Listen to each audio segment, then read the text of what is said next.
Okay. Okay.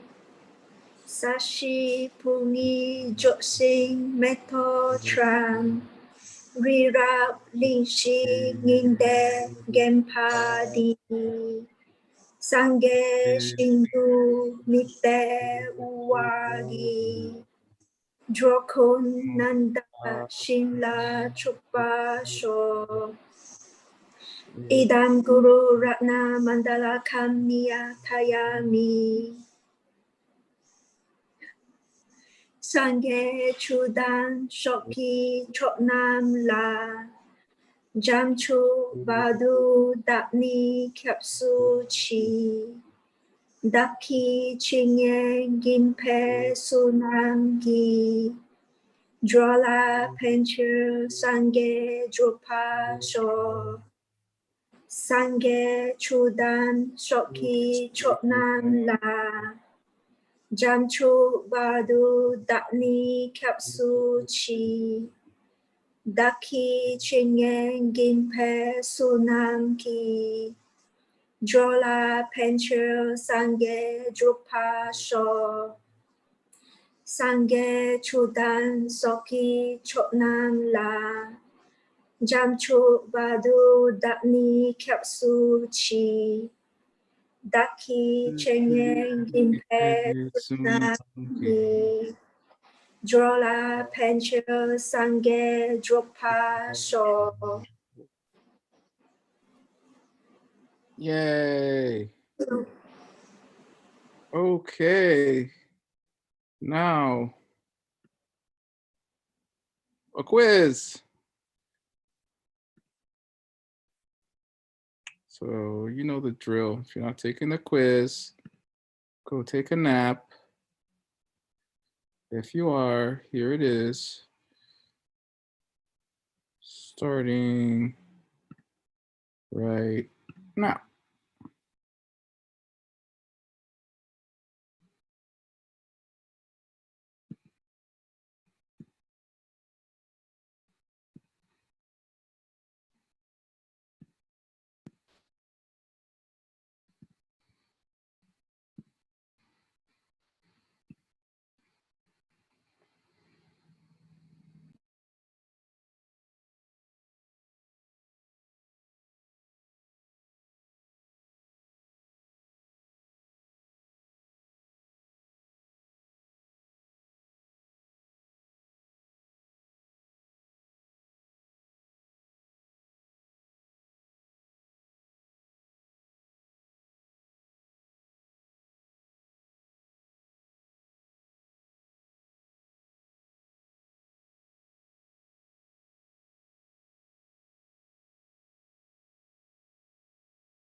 Is everyone done?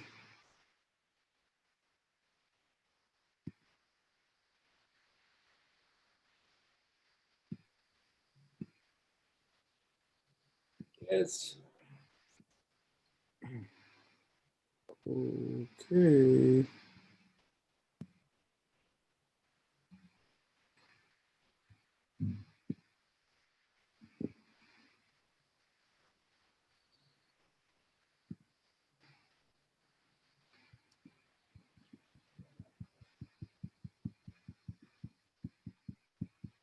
Well, we are in class 9. You know what that means? Kelly McGee's favorite. Mind only school. Woo! Yep. Good old mind only.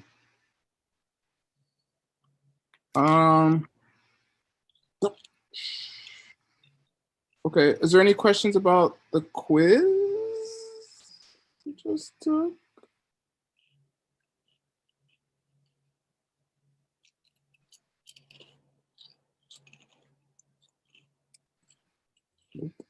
So you're all Lojong masters now? All right. Tell me how it goes with your next boyfriend. All right. So we are now reviewing course 15, which is the last ACI course before the review courses, which means we're almost done. Maybe it's the most technical course. I don't know. I think course 12 and course 15 could have a competition, but since course 12 is Madhyamika, it's easier from us generally because the whole school is Madhyamika. But we learn mind only. Why do we learn mind only? What is, yeah. Why do we learn mind only school? That presents a view of emptiness that is not completely correct.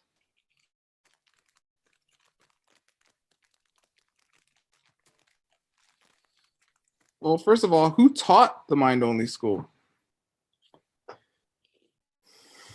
Buddha. Yeah, the Buddha, right? So is the mind, so Aldo had the misfortune of answering that. So is the mind only school completely correct, Aldo? No. So Lord Buddha didn't teach the mind only school, is what you're saying. No, he did. Okay, let's try this again. Who taught the mind only school? Buddha. Okay. Is the mind only school completely correct? No. So you're saying Lord Buddha didn't teach the mind only school? He did. You have to say Chichir. Chichir. Why do you say that word? Because Lord Buddha is a Temekebu, the kind of being that can't lie. Isn't he? Yes. According to who?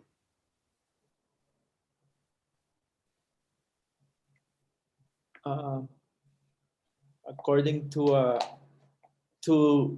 the authoritative sources and to a correct reasoning. According to Master Dharmakirti, it's the whole subject of course 4. Right? Course 4, it's a long time ago. Anyway, yeah, Lord Buddha is a being who can't lie. So then how could he possibly teach a school that wasn't completely correct?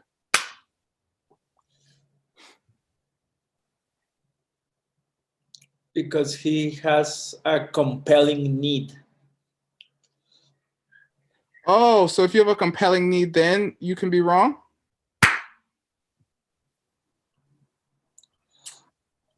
Not necessarily. Kappa Mayung. Okay, so it's not necessarily the case that if you have a compelling need that you can be wrong. So therefore, Lord Buddha didn't teach the mind-only school. He did. What? Coursum. That means circular reasoning. Come on. You got me in the corner. I'm just messing with you. Yeah, but you have to say what's the reason Lord Buddha taught all the schools, Aldo? All the different schools. Because some different students have different capacities, so it will help them in their current understanding as steps to the higher unveiled truth. Exactly. So when you say what he says is correct, you have to say, what's the key 2 words you have to say? It's correct for them. Yeah, exactly. Good. To who? Yeah. Yeah. For you, for different things are being correct, because in Buddhist logic, it is considered incorrect. An argument is considered incorrect if the person doesn't validate that idea. Yeah, if you use reasoning that's beyond what the person can understand. Yep. Yeah, exactly. So let's try this again. Who taught the mind-only school? Buddha. Is Buddha a being? Is Lord Buddha, Buddha Shakyamuni in this case, a being who cannot lie? Yes. Is the mind-only school completely correct? Yes, for the students that it was meant to. Yay! Perfect. Okay. Yeah. That's the argument. Okay, good. Okay. So who reinvigorated the mind-only school after Lord Buddha originally taught it?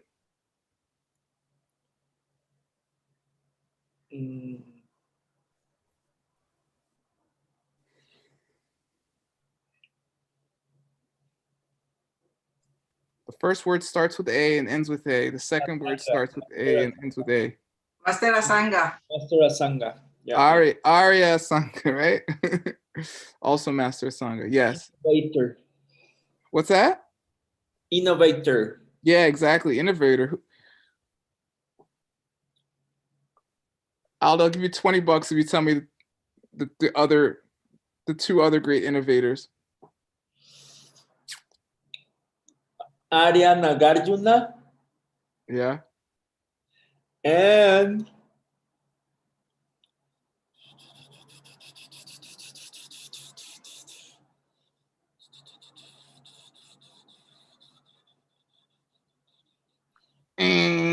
Dharma Kirti. Oh, it's on the screen. Jason Kappa. Jason Kappa. Come on, man. Woo, okay. I keep my money, which is the most important part. All right. By the way, I want to pay everyone when I'm done this course. So I don't think I owe Aldo any money though. I owe some other people. Aldo, you got to help me track down some people. Okay.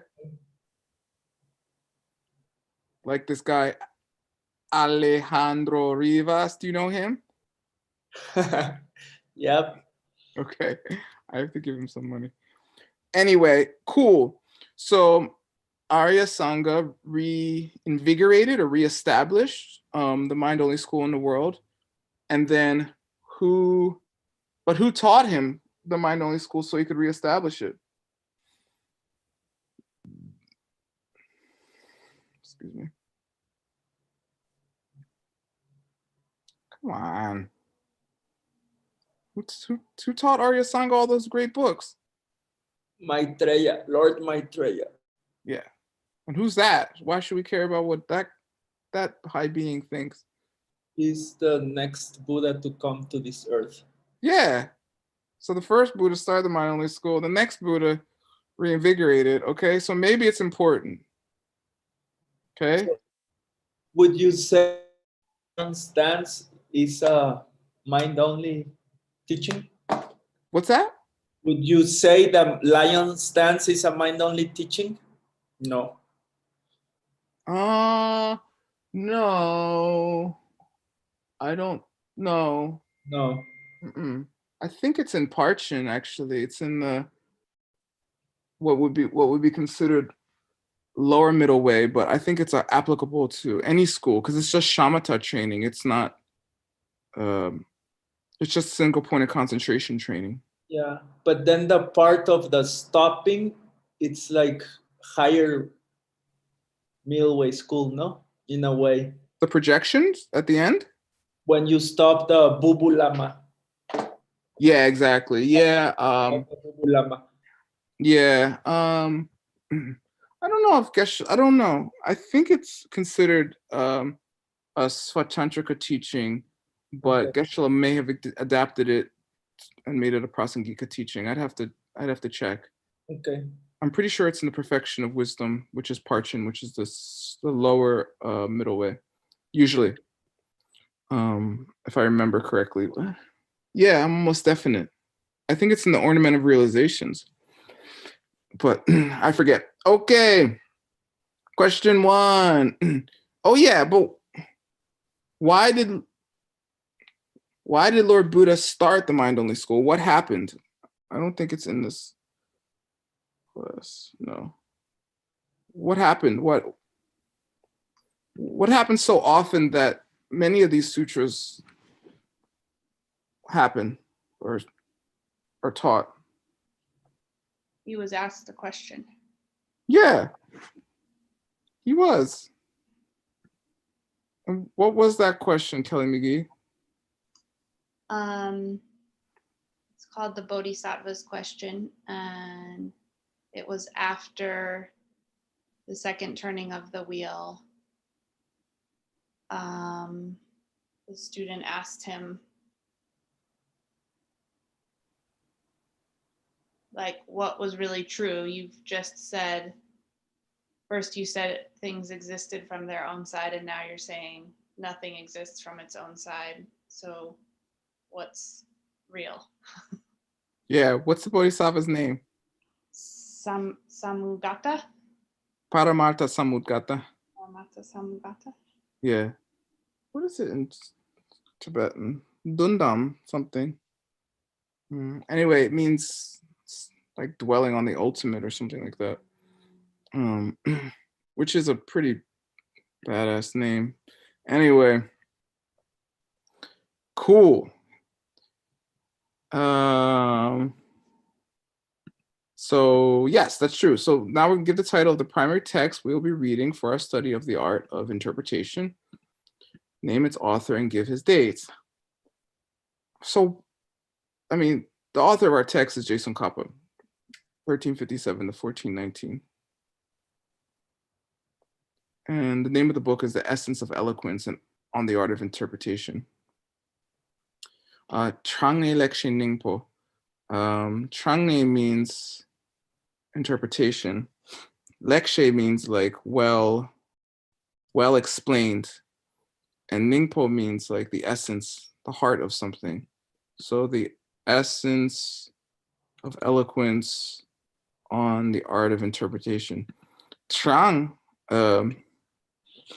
means to like pull out, and ne means like it's definitely there.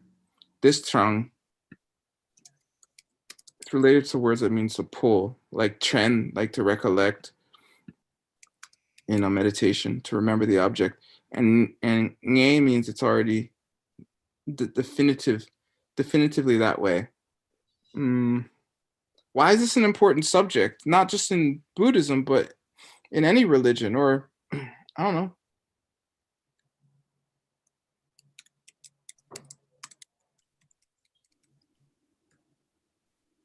You have to know how to interpret what people are saying so that you don't misinterpret it and do something that you shouldn't do. Exactly. I don't know. My mom's from Jamaica, and She's born a while ago. And so she was raised in a different culture. My mom cannot hear sarcasm.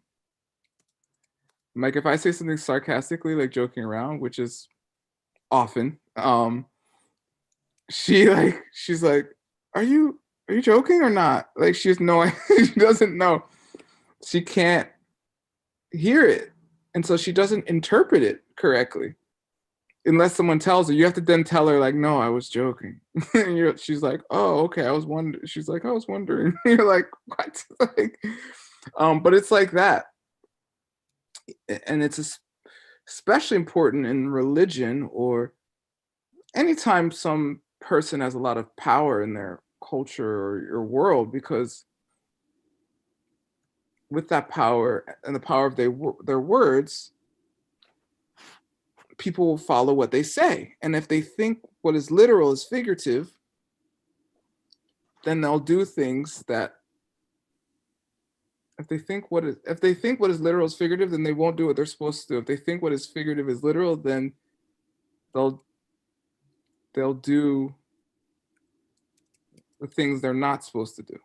Okay? This is happening right now. There's an impeachment trial going on right now. And basically the whole thing is, did this dude, the 45th president of the United States, was he being literal when he say, go fight like hell, go over there and like fight like hell? Or was he just speaking figuratively? You know, people say that, oh, that's just his way of speaking. That's his style. Like, really? Okay. Figuratively and not knowing his audience the way the Buddha knew his audience. Right. Right. Supposedly. Plausible deniability, right? Okay.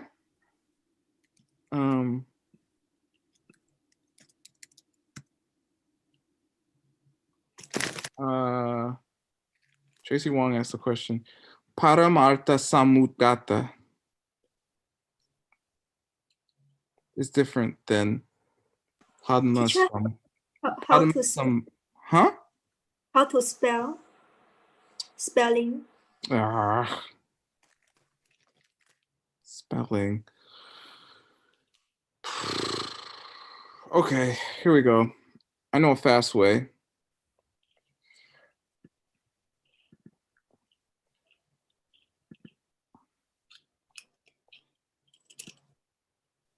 Somebody put all the ACI questions and answers in one place.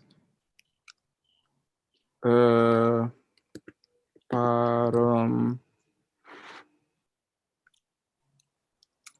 R. Yeah, here it is.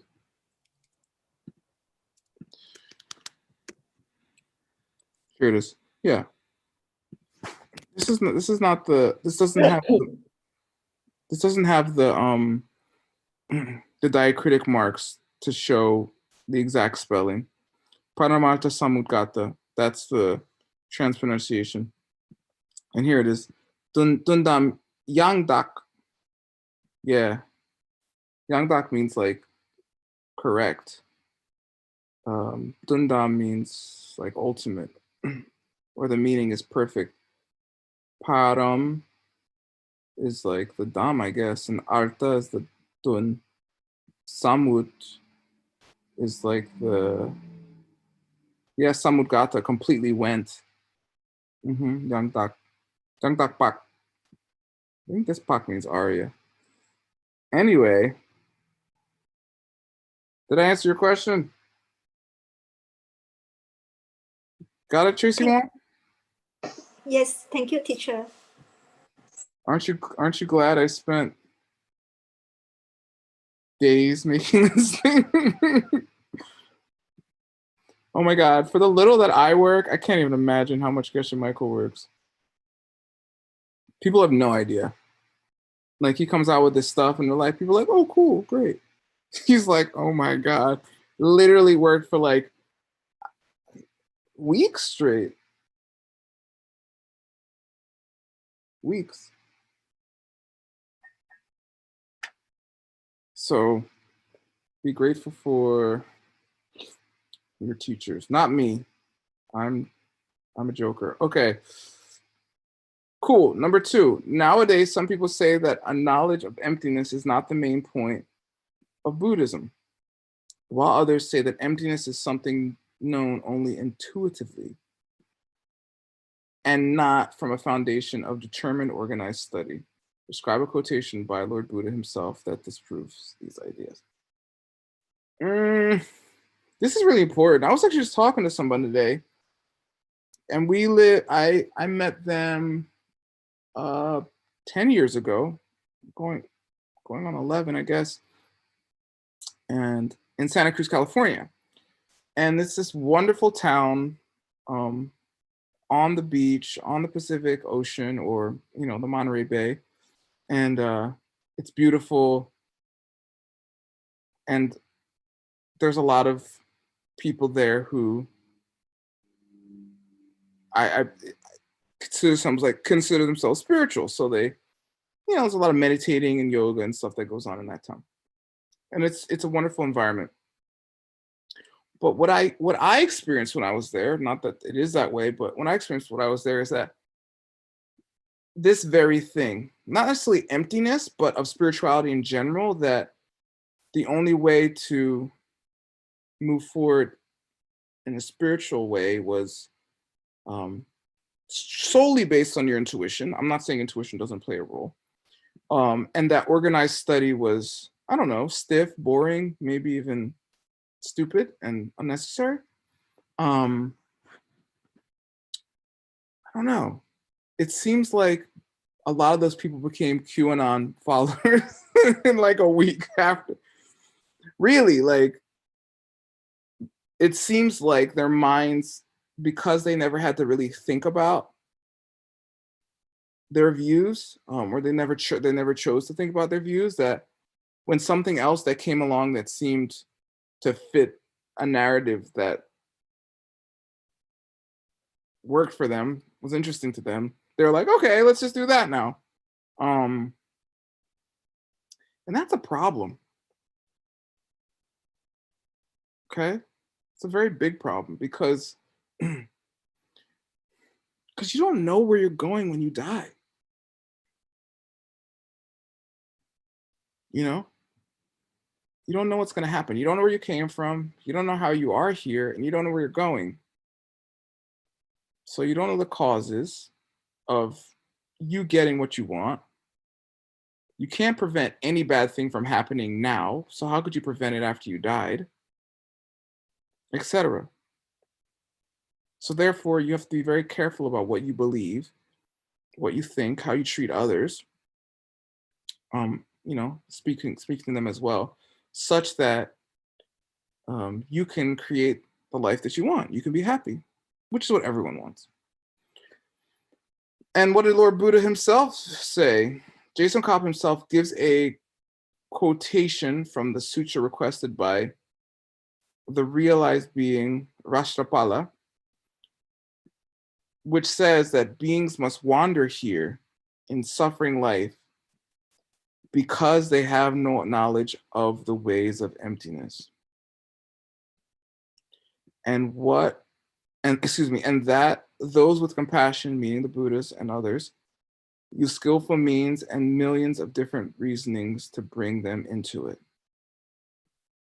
Okay? What is a picture, diagram, or painting that refers to beings that wander here?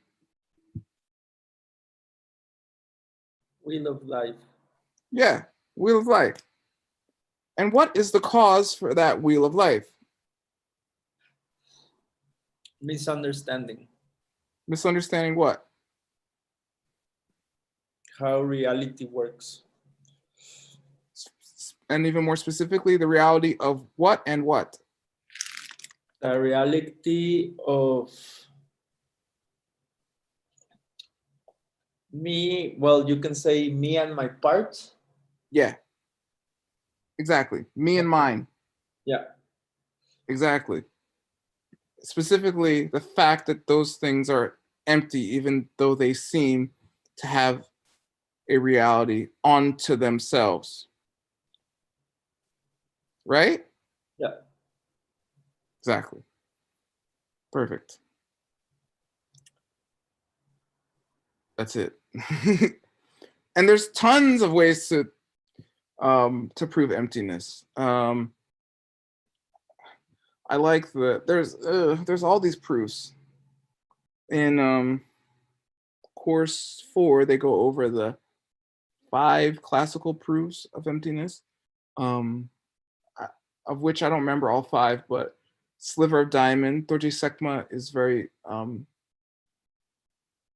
very famous, and then Chikchujel, which means neither things are neither one thing nor are they many things,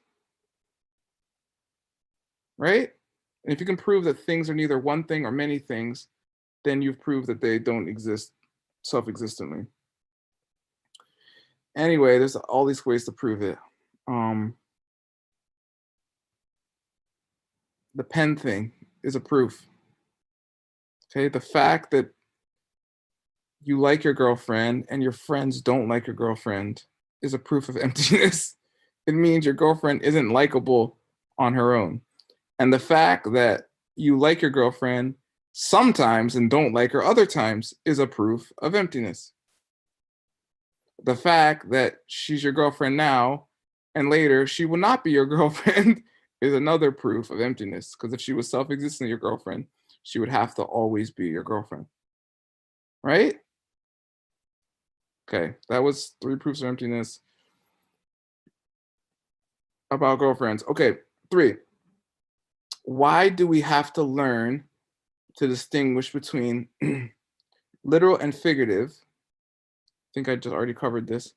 And why do we have to learn to interpret what the Buddha said in order to find out what he really meant? Okay. This is primarily to learn the true meaning of emptiness, which was described in 3 different turnings of the wheel of the Dharma in apparently contradictory terms by Lord Buddha himself. But let me tell you, all 3 of those wheels are important. Especially if you're going to teach ACI, which all of you can. Anyone who is taking my class on a Friday night has the karma to teach ACI. Okay? It means that of all the things to do in the universe, especially if you live in Mexico, you have the seeds to think this is what you want to do with your life, which is either really good karma or really bad karma. Okay, it depends on you.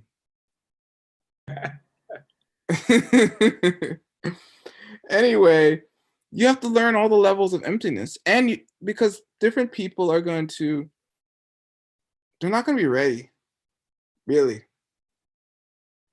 Just saying that things change is going to be a big leap for people, especially when their girlfriend breaks up with them or their dog dies or something. If you can even get to change in that moment, that's pretty powerful for most people. Usually just give them hugs, okay? Maybe make them some soup or something. They don't want to hear your philosophy. Unless they're like super badass, okay? Like Aldo or something. But most people, regardless if they're your Dharma friend, okay? Disregard that, okay? Be very wary of ever foisting emptiness teachings on anyone at any time, unless explicitly in a class, okay? Be very wary, or explicitly as their teacher. And even if you are their teacher, be careful, especially if they're upset in any way. What happens internally when someone's upset that relates to their inability to understand emptiness, and also relates to the fact that you never have to get upset ever again?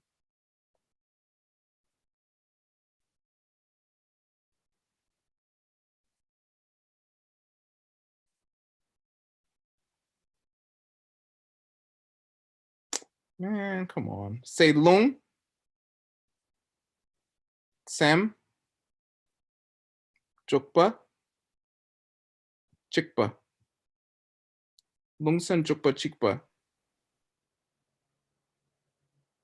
The mind and the energy flow together. Okay? And if you have a regular human body, it means internally your energy is fundamentally screwed up. It has to be. The reason you have a suffering body which falls apart and dies is because the chi or prana or lung or energy or ki or whatever or you want to call it, depending on what country you're from, energia in your body will eventually fail and kill you. What word in Ayurveda means fail? Broken. Dosha. The doshas, the things that make up your body, are fundamentally flawed. That's what dosha means. Dosha and the word dukkha come from the same root. Dukkha means suffering. It actually means something that's fundamentally flawed, like a wagon wheel whose hub is broken. That's what it means. Dukkha. Okay? Okay. But when someone is upset, the energy channels in their body form these knots. Okay, these knots are called granthis. And Tibetan, it's do, I guess. Do. I don't know the Chinese. Mao, tashapku, do, ta do, MDUD. Okay, not BUD, not BDUD, which means demon. Okay, anyway, so when you are upset, your central channel specifically gets crimped by your side channels, right? And it forms these things called chakras. Okay, say chakra. Don't say chakra. Okay. Also, don't correct your yoga teacher when they say chakra. Okay. They didn't go to Sanskrit school. They went to American yoga school. I don't know why, but people saw CH and they made it SH. Okay. SH chakra means it's a god that likes to destroy things. Okay. A chakra is a wheel. It comes into English as the word circle, chakra, circle, cycle, chakra. It all comes the same root. Circulo. It's the same. Anyway, long story short, when the central channel where all the good vibes flow gets cut off by those other channels, the side channels, when someone's upset, they can't think straight. That's why most people fold under pressure.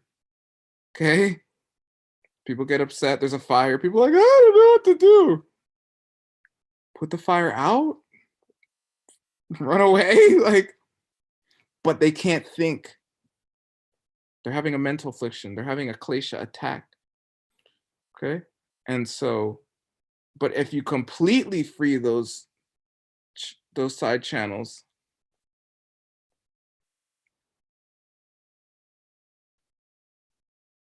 then the energy in the central channel can never again be crimped. How do you say that in Sanskrit? Not, the winds can never shift in the central channel again.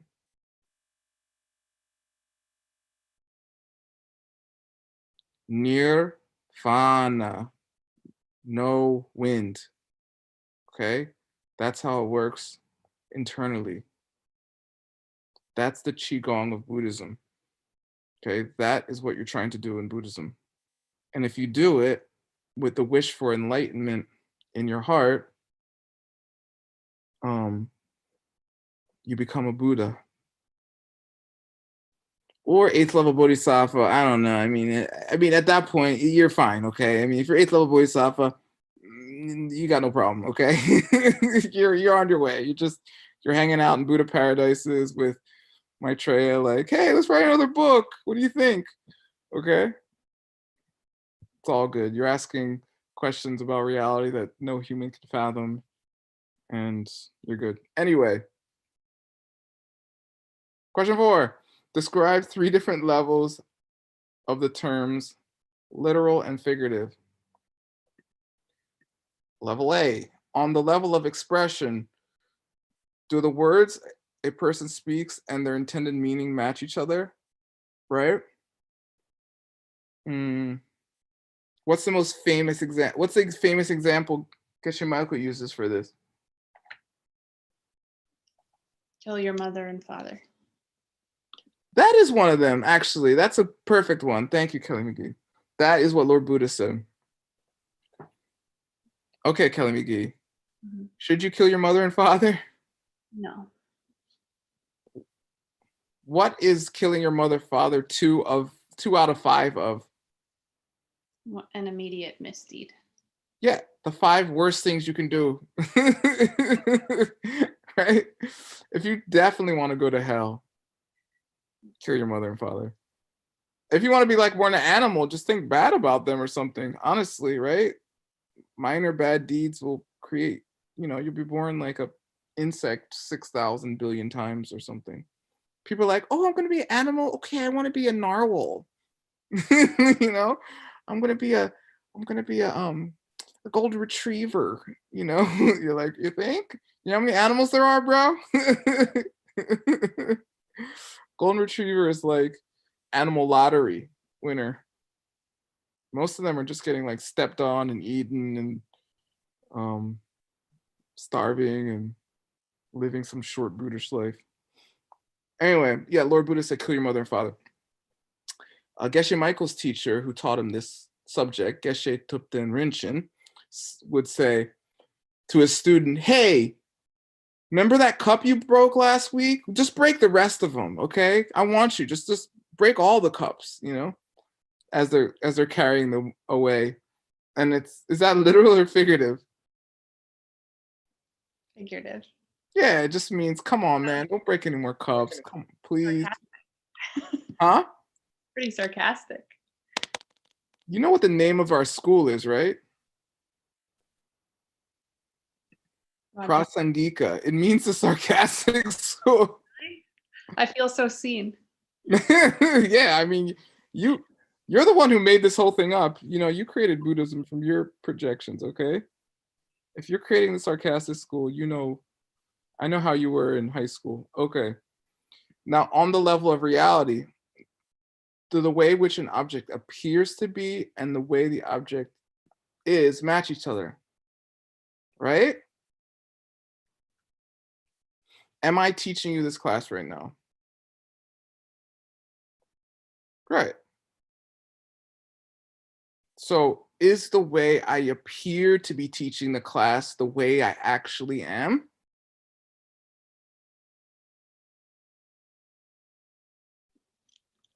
Yeah. No. You have to say no. Only if you're in the direct perception of dependent origination. Oh, yeah. Right? Because we're talking about the level of reality. Right? Someone nod or something. Even if you don't understand it, just nod. Yeah, you got it perfectly. Okay. Now, on the level of understanding, do we understand the 2 realities with an accurate state of perception that sees what they are, literal, or do we understand them with only an approximate understanding? Yi chu. Chu means like to examine. Yi means it should be low tone, excuse me. Yi it means with the mind, like you just think about it. Vichara in Sanskrit. Okay, that only has a rough understanding of what they are, right? So if I talk about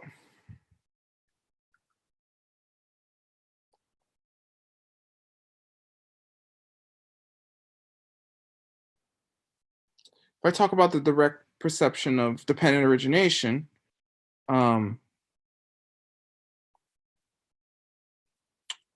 well, yeah. Well, when's the only time we are having an accurate perception?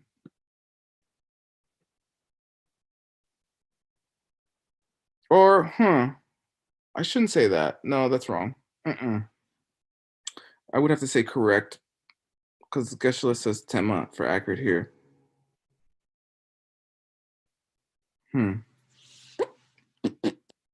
Hold on, 1 second.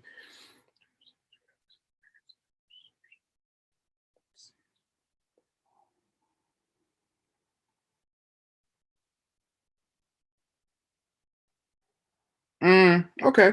Well, what are the two realities that Geshe-la is referring to here?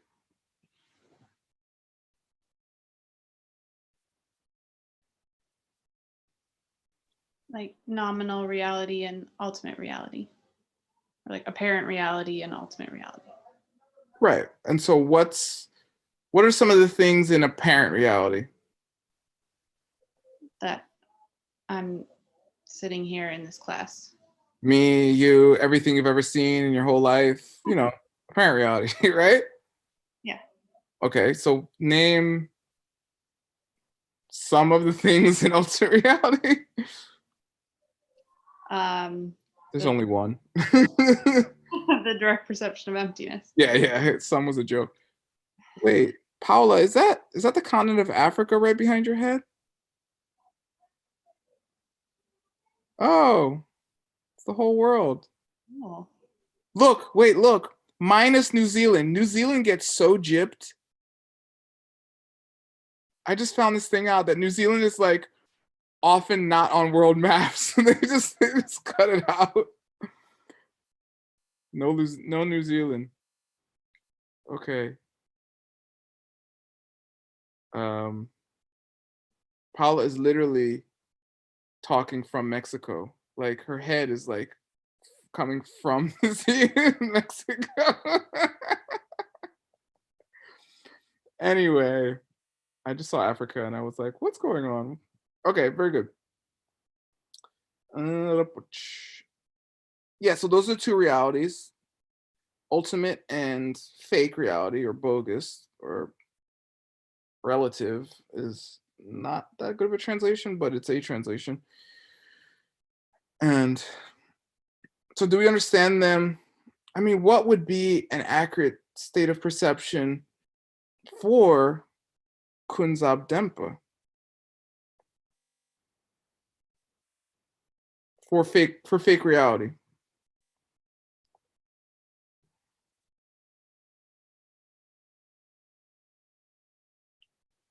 It would have to be Chuchok. It would have to be like seeing the tea kettle for what it really is, right?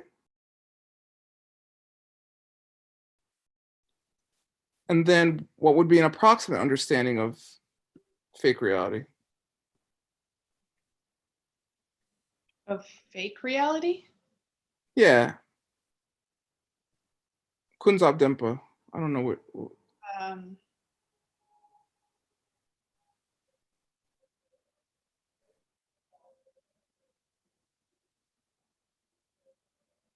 Like seeing part of a thing and knowing that the rest of the thing is there. Yeah, no, it would be like this class, like me trying to explain emptiness. That would be an approximate understanding, right? Like you think about it. Right. I thought you were saying of a nominal thing. Yeah, I just mean of like the understanding what the reality is like, what it is. Okay, number 5. Jason Kappa points out if what the Buddha said must be divided into what he said was figurative and what he said that was literal, and the Buddha's own statements about when he was being figurative and when he was being literal cannot necessarily be taken literally. Rather, we must, in the end, rely on what is logical and makes sense to us. Describe the 3 logical tests recommended by Lord Buddha and state the source for them.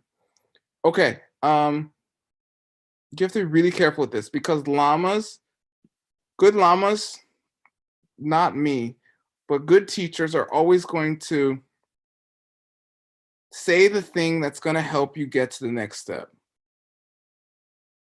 Okay, Holy Geshe Michael is really good at this. You know, I've seen him do it in Lam Rim about a million times.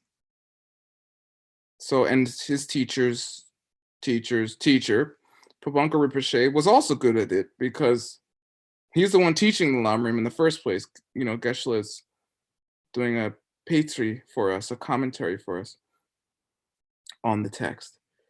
But Pabanka Rinpoche and Geshe Michael, and I guess Ken Rinpoche too, because that's who taught it to Geshe, will constantly go, all of a sudden, they will be mind only school. And all of a sudden, there'll be, things will exist self-existently. Or by definition, as they go through these different stories, they go through the different schools. But they don't say, oh, okay, this is now mind only, this is now lower way or something like that. I mean, ultimately, if you ask them directly, they'll be like, yeah, I'm higher middle way. But as they tell the stories to help the students, they don't say that because it's going to land for the student wherever it's going to land. And so they're careful to just tell the story, letting it land, and not saying, oh, now make sure you think about karma and emptiness. But I mean, you should as best you can. Okay, all the time, like all day, except when you're operating heavy machinery. Okay, so what are the 3 tests? Lord Buddha advises us, well, famously the 3 tests are melting, cutting, and either filing or touchstone. Okay, and basically you treat things like gold. Like if someone's paying you in gold and you don't know if it's real gold, you're going to melt it down to make sure it's pure, or you're going to cut it into it to make sure there's not like lead in the middle, or you're going to use this chemical that you just wipe on it, and if it turns a certain color, it's not real gold, and if it stays a color, it's real gold or something. Or you're going to file it and just see what it does, how it acts. And each one of these tests represents a different way of thinking about things. You can think about it using your own direct experience. So if I say to you, like if I describe the pen thing to you, you got to think, well, would a puppy start chewing it? You're like, yeah, I guess most puppies, I mean, if it wanted to. I mean, it ain't going to write with it. So I guess, yeah, chew toy, sure. Or I guess that wouldn't be, would that be direct? I mean, no, I've seen puppies play with everything. Yeah, so yeah, of course, puppies will play with it. And then deductive, I mean, yeah, puppies play with everything else, so why wouldn't they play with the pen, right? And then when Geshe's like, and it's coming from your mind, this image, which you can't see, you don't know if it's true, but you're like, I don't know, this guy's right about everything else. It seems to make sense. Let's go with it. Nothing else works, right? So those are the 3 tests, and that's in order. Direct accurate is the fire, the melting. Deductive is the cutting, and then an authoritative source like your Lama or the Buddha or whomever it is for you is the touchstone / filing. Okay, number 6. If many of the beliefs of schools like the mind only are actually wrong, then why is it so important for us to study them carefully? Okay, we already talked about this, but I will review the answer. Lord Buddha taught the various schools of ancient India for the very reasons that their beliefs were helpful in bringing people of various capacities and personalities further along the Buddhist path. Many beliefs of the mind-only school, although technically incorrect, nonetheless function to help get us thinking clearly about emptiness and the idea of the world and its inhabitants being a projection of our minds. Okay? And mind-only school is making a comeback. Many people are very interested in it. They think it's cool. They think it's fancy. I don't know. I study it for a living. Prasangika, okay? Higher middle way is the way to go. It's simple, it's elegant, it's accurate, it's 100% coherent. You can create your own tantric paradise using it. Okay? If you want a headache, study mind only.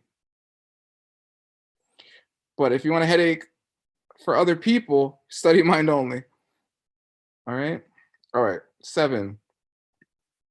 How can the principle of figurative and literal be useful to us in our daily lives? I kind of already talked about this too.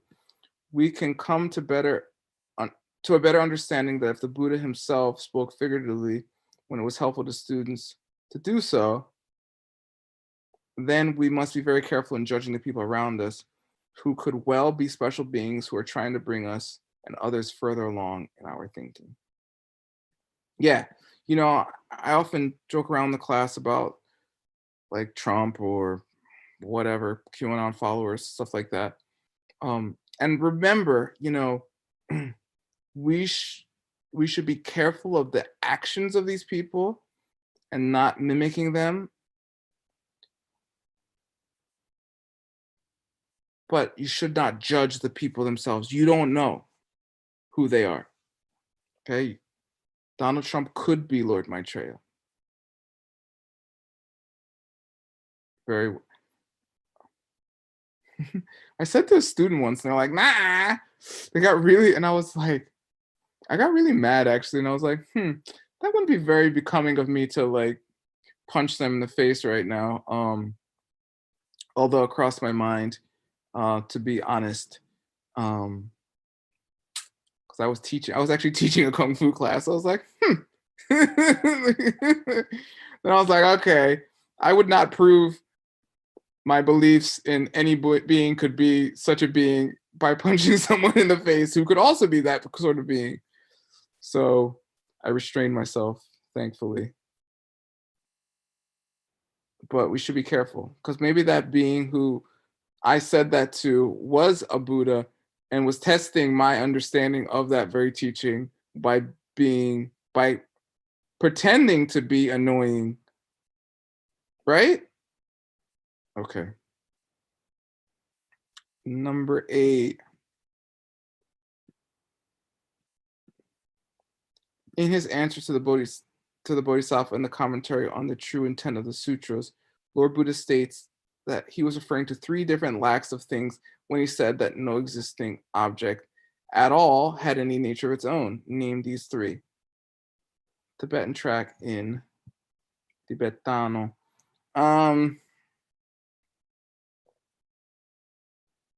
Why does Lord Buddha have to say that there's 3 different things that lack 3 different lacks of things to objects?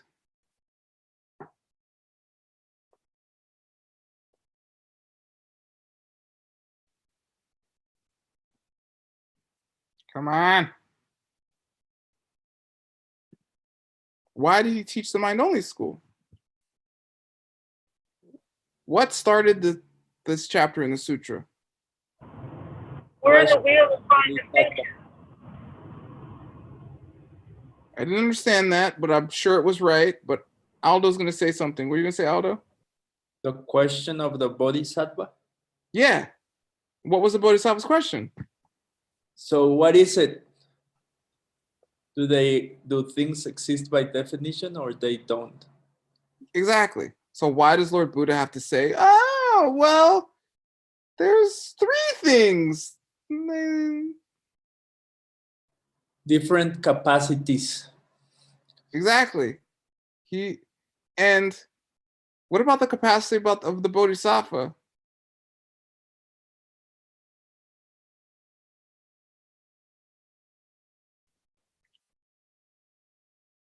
What about the Bodhisattva's capacity? You mean the Bodhisattva that asked the question, or Yeah. Bodhisattva?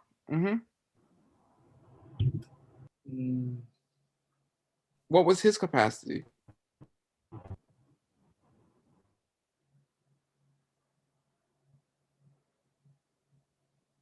Mind only. No, we don't know. We don't know. He could be asking for everybody else. Yay! Exactly. Bodhisattva. Exactly. The Bodhisattva. Paramartha Samudgata. Yeah. I would venture that he understood Prasangika perfectly. Okay? He didn't ask the question for him. He was like, in 2,500 years, somewhere outside of New York, Wordsmith's gonna have to teach this to some person who needs it. So I'll ask this question, right? Here we are. Here are the three: a lack of a definitive nature, a lack of a nature, any nature, a lack of any definitive nature, a lack of any nature of growing, and a lack of any nature of being ultimate. Okay, those are the three characteristics of the mind-only school. Very famous.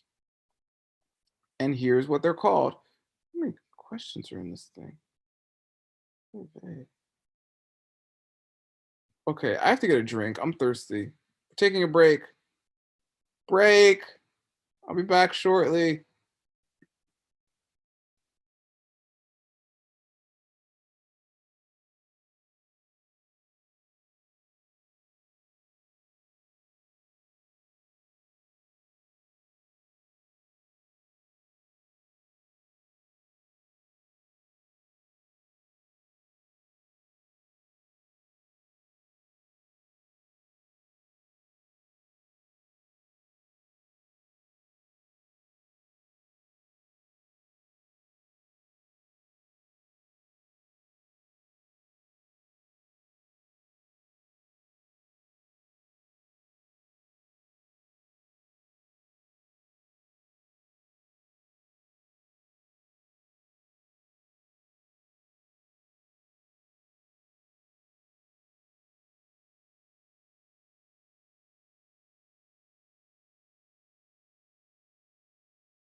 Okay.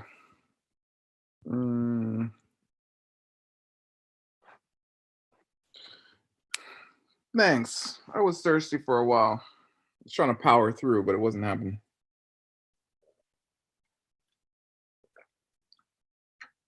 Kelly McGee, did you go to Georgetown? Whoa. Hoyas? What's a Hoya anyway? Is it a bulldog? Because bulldogs are their mascot, right? Yeah, the bulldog's the mascot. Hoya translates to the word what, which really does not mean anything significant. Okay. We'll leave it at that. Yeah, I don't know what the story is. Sure, there's a story. 10. whole big legendary story, but not worth it for tonight. Yeah, it's one of those stories that no one even knows is true. Somebody. 10. Give finally an illustration for each of these 3 lacks of a self nature or attributes. Wait, is this, did I skip one? Sorry, I skipped one. First, we have to do the 3 attributes themselves. Name the famous 3 attributes which form the cornerstone of the beliefs of the mind-only school and which relate to the 3 different lacks of things mentioned in question 1. Excuse me, I think question 1 is this question from the class that it's from. After naming them, describe them briefly. Okay, so constructs, kuntak in Tibetan, is the creations of words or mental images through which we perceive the world. These creations can correspond to existing or to non-existing things. Okay, anybody, what's a famous example of a kuntak?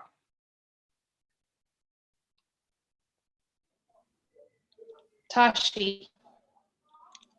Yay, oh my God, someone was awake when I taught this class.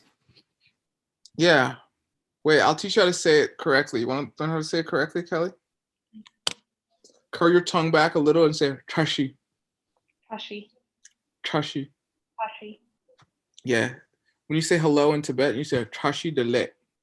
Tashi delay. Yeah, tra means like an effulgence of light. She means like luck. It just means like beauty and or brightness and luck. It's just like good tidings, basically.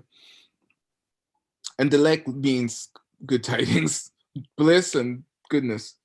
Anyway, Tashi delek, Tashi. Oh yeah, Tashi construct. Yeah, the guy named Tashi. So is that a construct that corresponds to an existing or to a non-existing thing? An existing thing. Right. Yeah, the name that is put on the body of a Tibetan boy named Tashi. Right? Okay, so that's kuntak. That's a construct. Dependent thing. Changing things which come from causes and conditions. So in the example of Tashi, what is the dependent thing?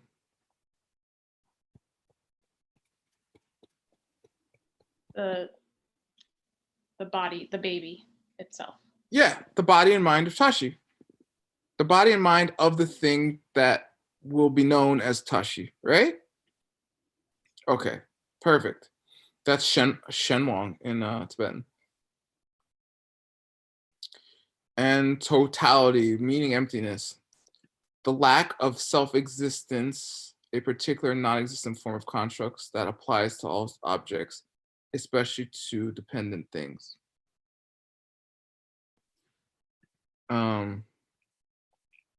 So if you minus from all dependent things, all constructs, you get emptiness in the mind-only school.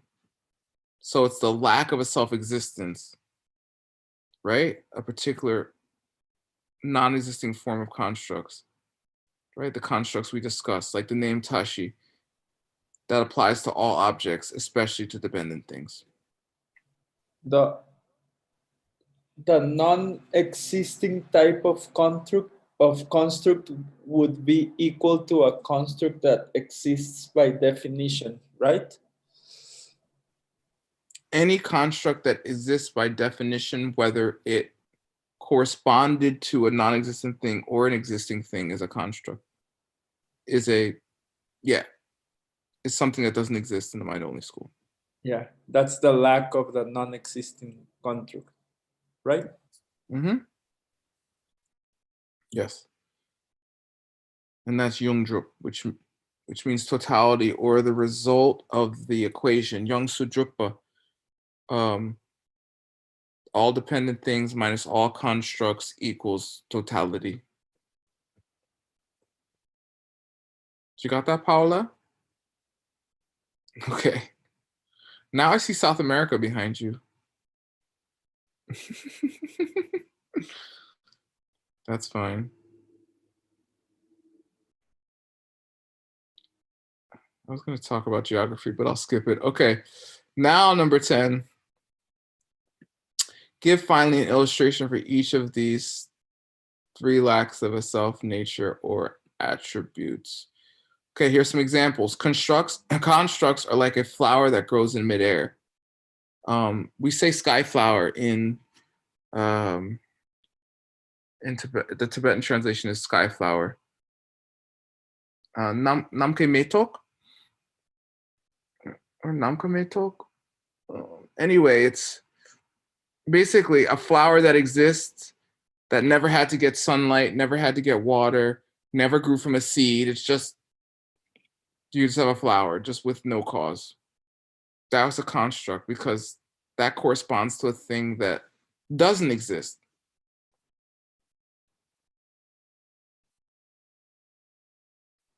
Not that it doesn't exist, by the way, only that it is only a imaginary object in the mind. So you can think of such a thing, right? You can think of a rabbit with horns. How do you say? Tutsa. It's rabbit, right? And what did you say? Jiao de Tutsa. Reboot wrong, right? Isn't it Jiao? That one is the ear or door. Not ear, horns. Horns. But Jiao. oh, okay. Is Horns, there? yeah. But that one is yeah, ears, right? It's not horn. No, not that. I'm saying, what if a rabbit had horns? Okay. What are horns? Yes. Correct. Yeah. Yeah. Okay, yeah. But no, rabbits don't have horns. They have ears. Correct. Very good. Okay. B, dependent things are like a magic show, right? It doesn't appear to us that a pot or our perception of the pot are of the same substance in the sense of growing from the same karmic seed, but they are. So there is the sense of illusion. So there, I think it should be in. So they're in, wait. They're in this sense an illusion, in this sense. This might be a typo, but anyway, yeah, when you see something, when you see your husband yelling at you for being late or whatever, you don't say to yourself, oh, the husband yelling at me is of the same substance as the karmic seed that's in my mind that is creating him. Do you? Right. Okay, that's one of the 2 gakchas, at least 2 gakchas in the mind-only school. All right? What does gakcha mean?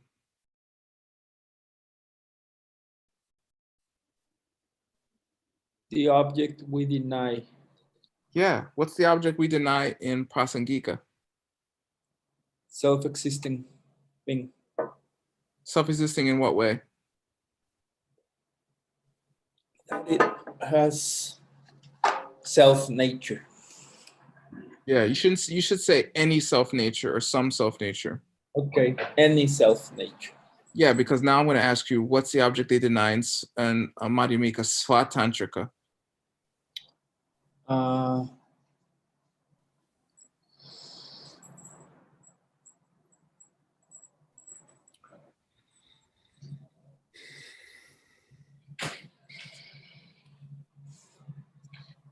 It's an object that you deny that exists independent of the parts that you project upon them. Yeah. Independent of the parts you project. 50-50. Right? Yeah. Okay, now name, Aldo, name both gakchas in the mind-only school. I'll give you a hint. Constructs that exist by definition. Yeah. And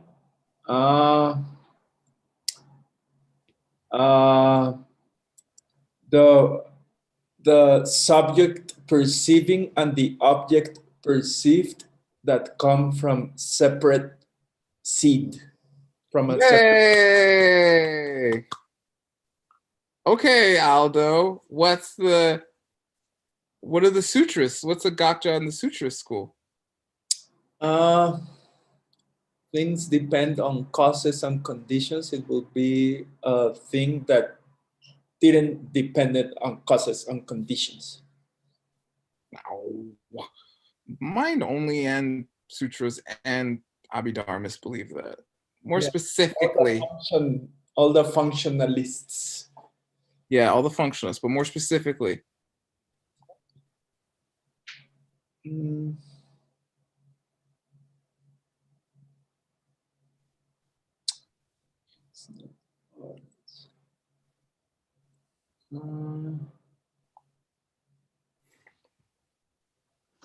gotcha in the second school is any object that can exist in a way that you completely control that object. Yeah. Okay, and Abhidharma school? The first one? Mm-hmm. It's the 6 flavors of emptiness. Yeah. I'm aware of the teaching. Tell me the answer. Yeah, that things that don't change. Yeah, something that will last forever. Yeah, or that's permanent. Yeah, you're right. Or doesn't come from partless atoms, right? Yeah. Okay, you pass. Okay, good job, Aldo. 11. Name the 3 famous turnings of the wheel of the Dharma, the 3 great convocations, and state what was primarily taught, where it was primarily taught, for whom it was primarily taught, their basic subject matter, and from what point of view, from the point of view of the outcome of the exchange, their view on whether things have their own nature or not. What is the outcome of the exchange referring to? What exchange? Between who and who?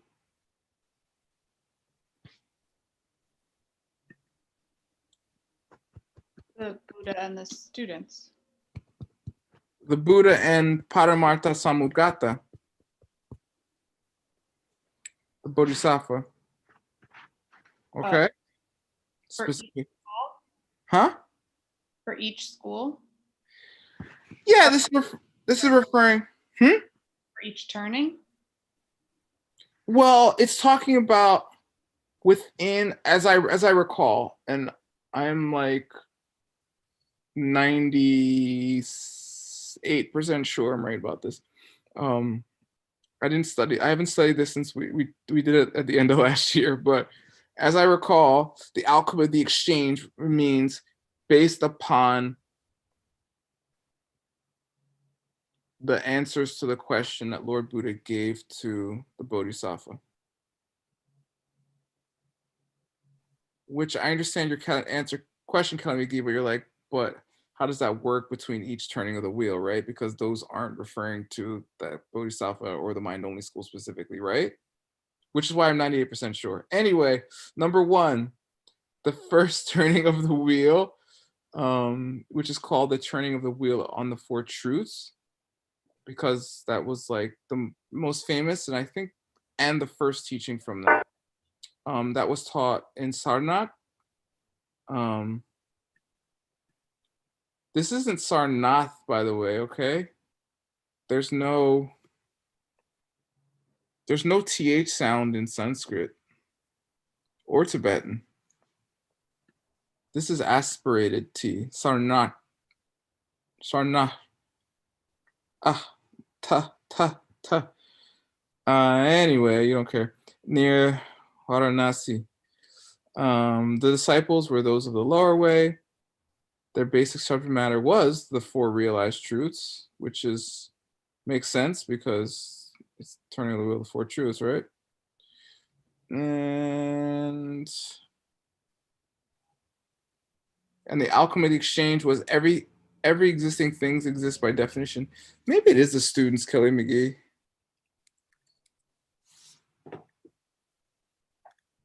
I could have sworn though. But I can't explain it right, so I can't really, hold on. Okay. But I'd have to check and study, and that's not happening. I'm finishing these courses. Next time I teach it, maybe. Okay. 2. Maybe we should do 2. What happened the second turn of the wheel? What was it called? I mean, it's called basically what it was, what it was taught. What is Lord? No existing things exist by definition. Yeah, it's like about, yeah, exactly. Perfect. Where was it? I mean, it was taught all these different places, right? But where? Yeah, exactly. How do you say that in Sanskrit?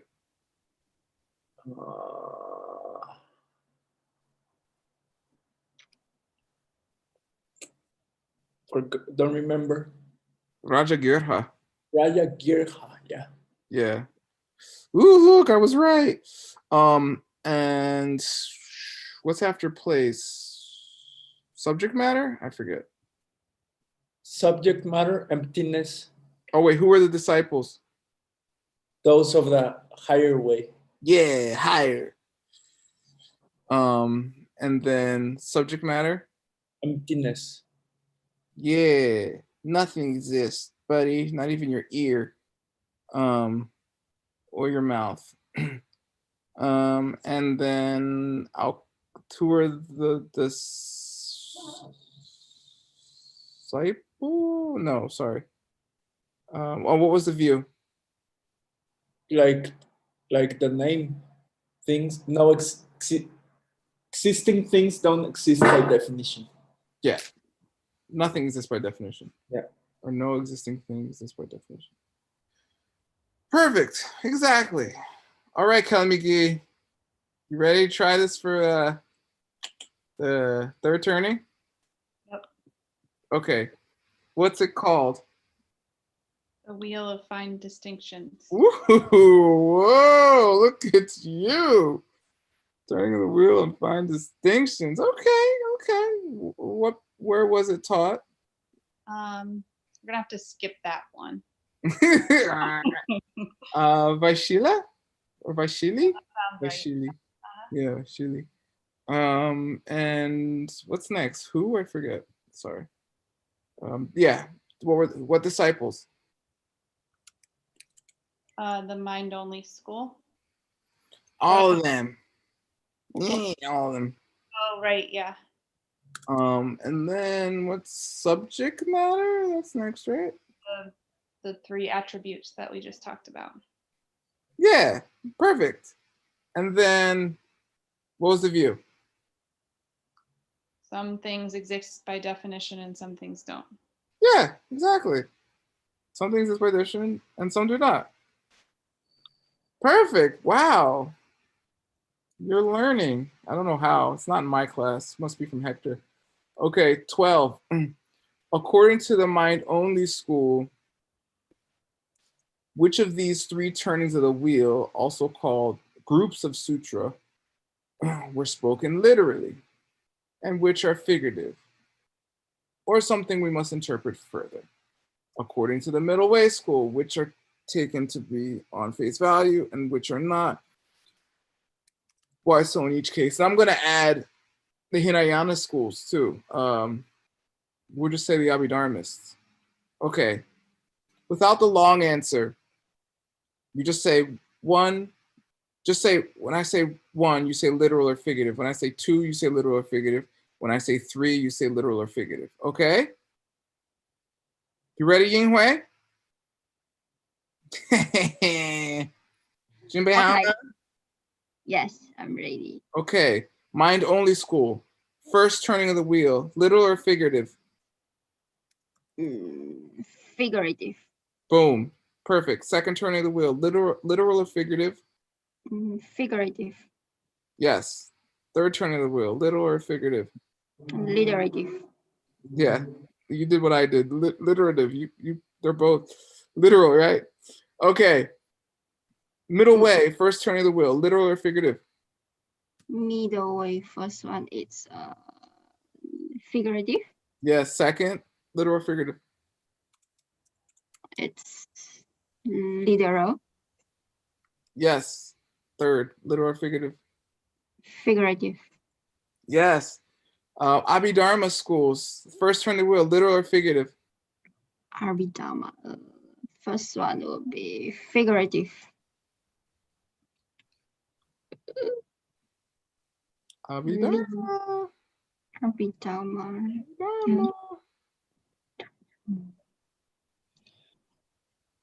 Abhidharma. It would be literal Oh, literal. Okay. because they're lower way. Okay. And second turning, literal or figurative? Abhidharma. It's literal also. No, it's figurative. Oh, okay, sorry. Things can't both exist and not exist literally. So for Abhidharma, the first one is literal. Then second one it's literal also. So the third one Figurative. figurative. Okay. So the third one will be figurative. Yes. Okay. Got it? Okay, got it. Thank you. You're welcome. Yeah, why so in each case? Do I have to read all this? How many more do we have? Oh, that's the last one. Okay, I'll read it. We have time. The first two are figurative and mind only, and the last one literal, because it is neither that all things exist by definition, nor that nothing exists by definition. Some are one, and some are the other.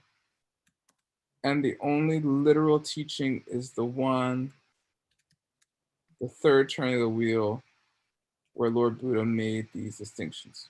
Okay? We got Kelly, Ying Hui said that. Perfect. Middle way.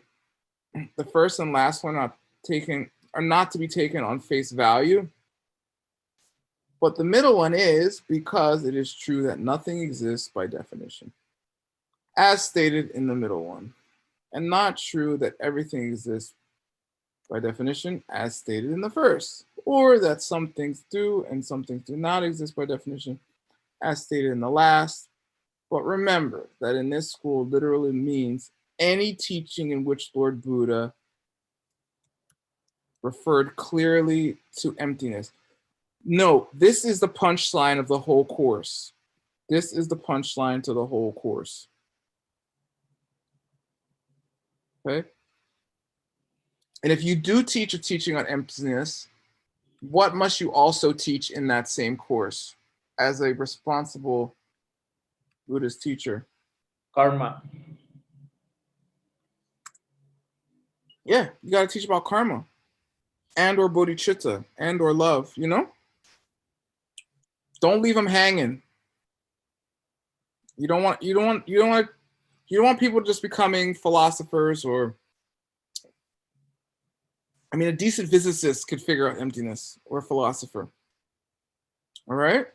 It's not, in a way, it's not that difficult. I mean, understand it's a level of the Buddhas. Yeah, it is difficult to have the direct perception. Yeah, extremely difficult. And if you don't have, to get the karma for it.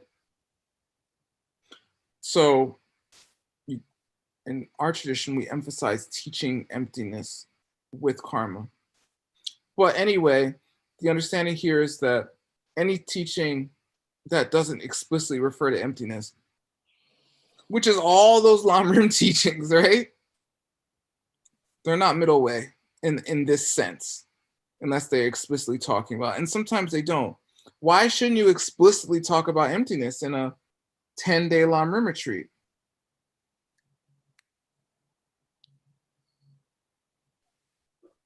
You might freak people out. Yeah. You're just gonna give them a headache anyway.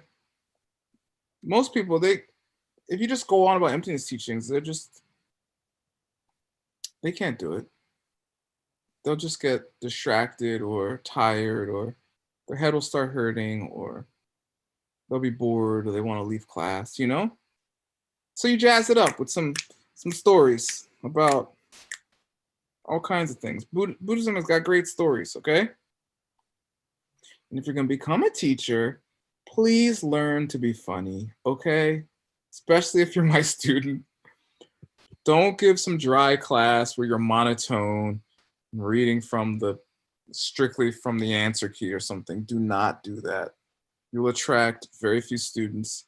All right? You got to spice it up. Can we talk more, though, about this last statement? So this is saying that even though from the middle way perspective, the third turning is figurative, that any time in those teachings where emptiness is talked about directly, we should take them literally? No, it's saying even if you're in a middle way teaching and you're not talking about emptiness explicitly, it's not a literal teaching. Say it one more time. The only teachings that are literal are the ones that are explicitly talking about emptiness. I see. Okay. Yeah. The rest is just all figurative ways of talking about emptiness. Yeah. It's just figurative ways. It's just figurative teachings, like, you know, and they're all designed to get the student to a place where that you can talk about emptiness literally, because understanding how you and your stuff, meaning your parts and, you know, your bed or whatever, is literally, literally has no self-existent quality, is the hardest single thing for a human to understand. That's why it's hard to get enlightened. Because if you just understood that one thing, the rest just falls like dominoes, which is evident in what?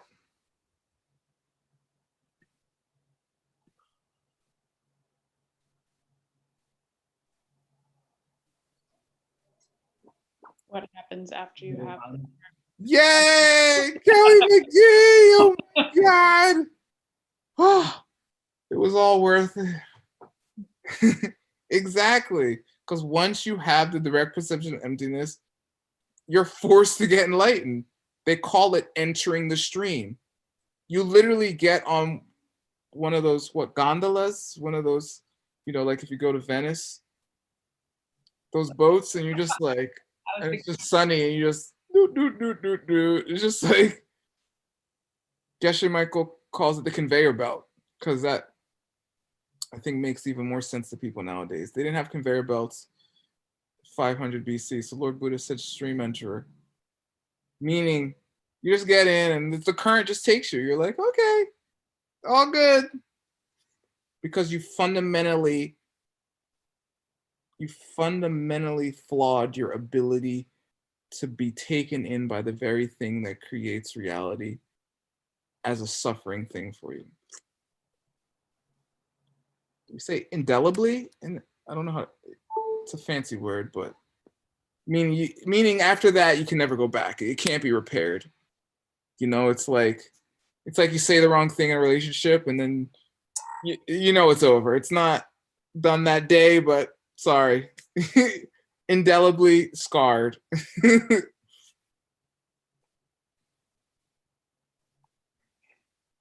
So I have a question word. Okay, as long as it can take place in the next 4 minutes. Regarding of what you were saying before about the mind only referring to speaking literal when they talk explicitly about emptiness, I was talking about the middle way. Yeah, the middle way. Yeah. Oh. Yeah, sorry. Okay. Wouldn't it be more precise to say when they're talking like clearly or correctly about emptiness? Because you could be talking explicitly about emptiness, but not correctly. Yeah, I mean, Geshe Michael does use the word clearly here. I added the word explicitly to answer Kelly Migi's question to basically, it was a commentary on this word clearly. Okay. Meaning,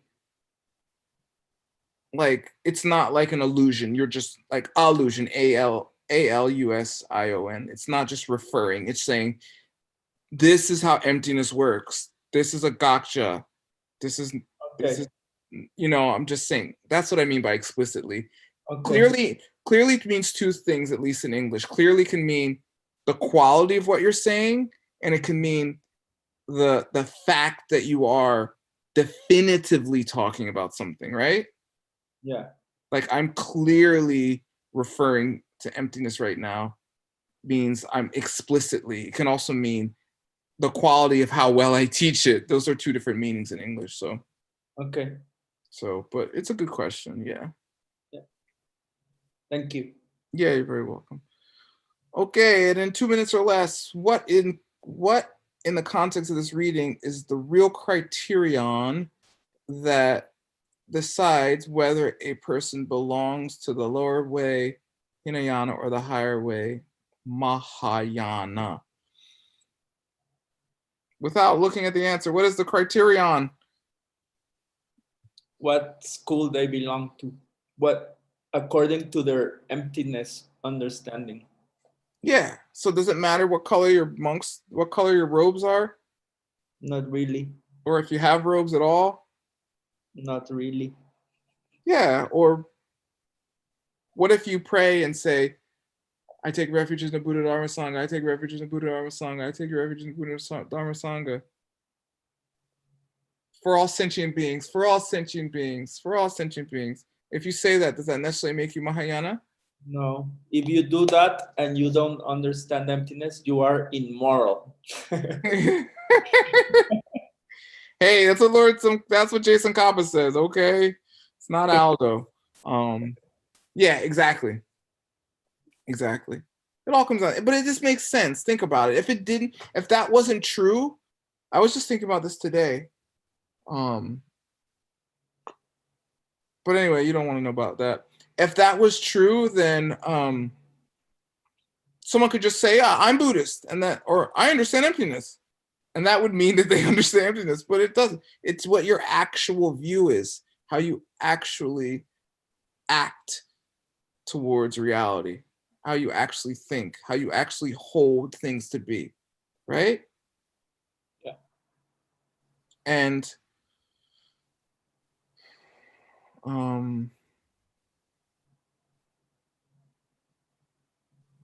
anyone who still grasps anyone who still grasps the things has no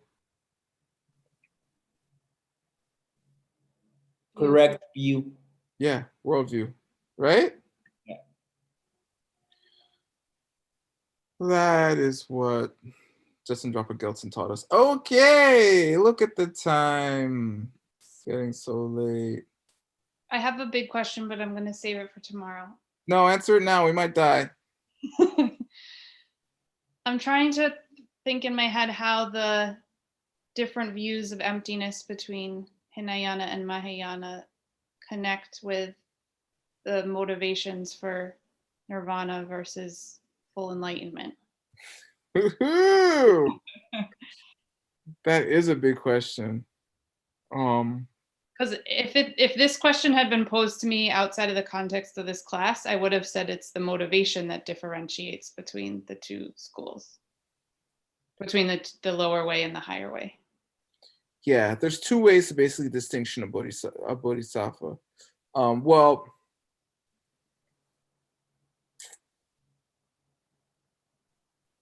oh yeah, okay. Yeah, there's a few things there, but yeah, there's a few things. But basically, Mahayana is both distinguished by its view of emptiness and the fact, whoa, that's interesting. Uh-oh. I think I've heard Geshe Michael answer this question before. It's both, because the lower two schools are Hinayana schools that have certain views of emptiness. Because you know why? Because you can be a bodhisattva and not be a Buddha, right? Mhm. Yeah. And you can be an Arya and not be a bodhisattva, Right. but you can't be an Arya bodhisattva. That's not a Mahayana practitioner. And you can be a bodhisattva that has a mind-only understanding of emptiness. I know, I just alluded to that. That's what I'm saying. You can be a bodhisattva and have not seen emptiness directly. Yeah. So it's not that there's something about the Mahayana view of emptiness that allows for full enlightenment. No. The Mahayana view of emptiness, which gets fuzzy because there's 3 Mahayana schools, but if you're going to say Prasangika, yeah, because you have to say that Mahayana and Hinayana is 2 different criterion, 2 separate criteria, one which is intention and one which is view. Right. I mean, that's what this question is saying. If this question is correct, then it's both. Because you can't be a bodhisattva and not be Mahayana, but you can be a bodhisattva and not have seen emptiness directly. So you can be a bodhisattva who holds views that aren't prasangika. Right? So you could be a bodhisattva and think that some things are self-existent? Definitely. You could be a bodhisattva and think all things are self-existent. Okay. Right? Because you can have the wish to enlighten all sentient beings without having correct view. Mm-hmm. And if you couldn't, then there would be no bodhisattvas that weren't Arya bodhisattvas. Right? Yeah. But again, the 2 things are closely connected, so it seems it's a bit of a Venn diagram. Yeah, it feels like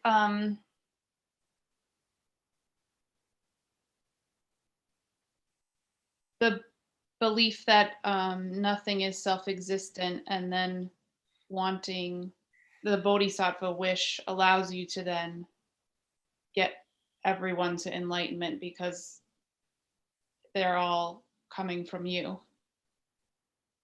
Whereas Well, if you yeah.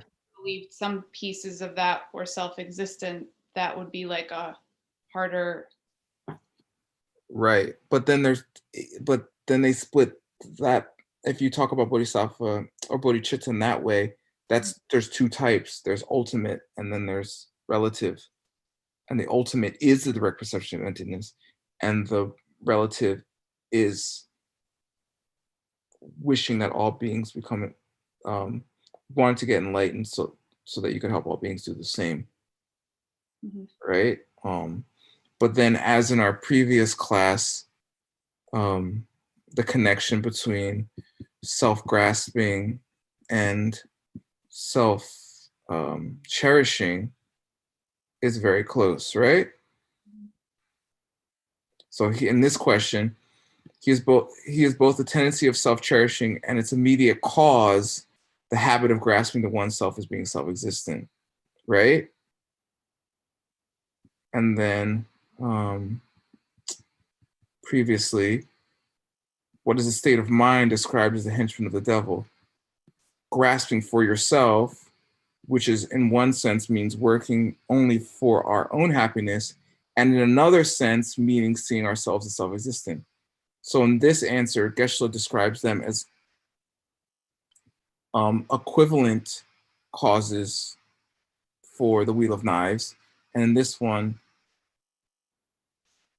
causes that are a result and a cause that are closely related or directly related.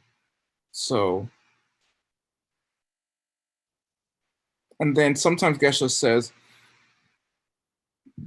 excuse me, because having the experience of Bodhi, oh yeah, if you need to go home, just go. I'm sorry. I'm answering Kalamiki's question because what if I die and then she doesn't get enlightened and I become a dog instead of, you know, getting enlightened in a bardo or something because I didn't answer it. This is all very selfish. And then what if I don't know, it just seems that these things like interlock very closely. Yeah. And oh yeah, Geshe Michael will often say, you know, people be like, you know, to officially become an Arya, you don't have to have the direct perception of bodhicitta. You know, that's the experience of like love overpowering you and seeing all sentient beings and stuff like that, as described by Holy Geshe Michael, right? But when asked, when pushed, which I'm pushy, or some of my classmates tend to be because we're all super nerds. We're like, well, technically, Geshe Michael. Ooh. And he's like, all right. Technically speaking, you don't have to have both of them. But he's like, yeah, but you usually do. I mean, if you're that far along with the Arya thing, and you're gonna have the Bodhicitta thing too. I mean, so they're like very closely related. Thank you. Yay! That was worth 7 extra minutes. I mean, to me. And I repeat, teaching these classes is a lot more fun than taking them. So just do your homework and then teach people, okay? You'll have more fun. It's so if you're bored, don't worry. There's a light at the end of the tunnel. And who did our mandala? Was it Tracy Wong? Me. Tracy Wong did it. Okay, here we go.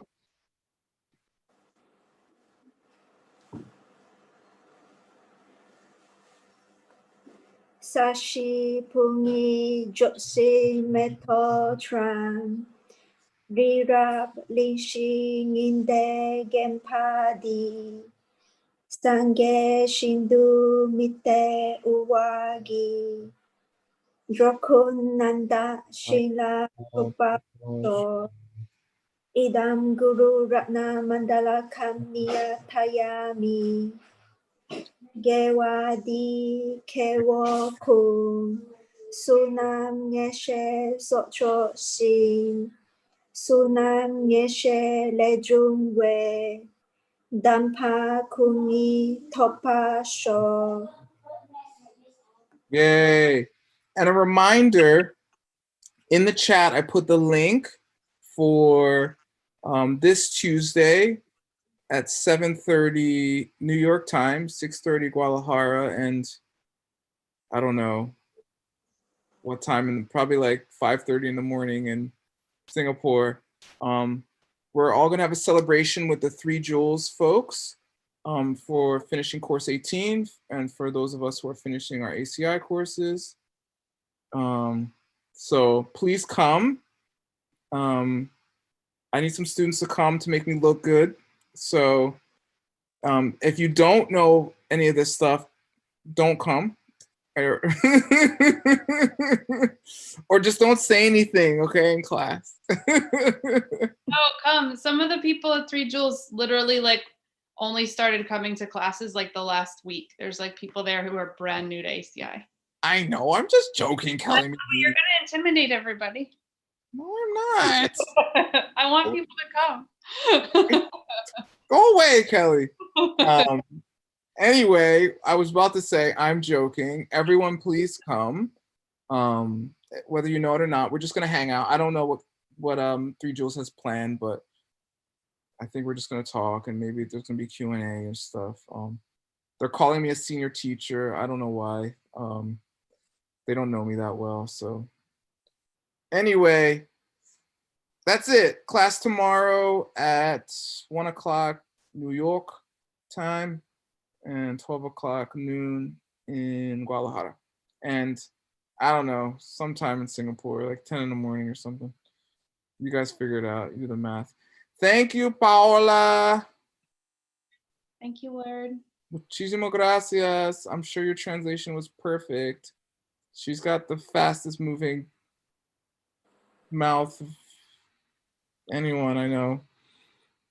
So thank you. And thank you, Alejandra, para grabar. Thanks for grabbing. And thank you, everybody.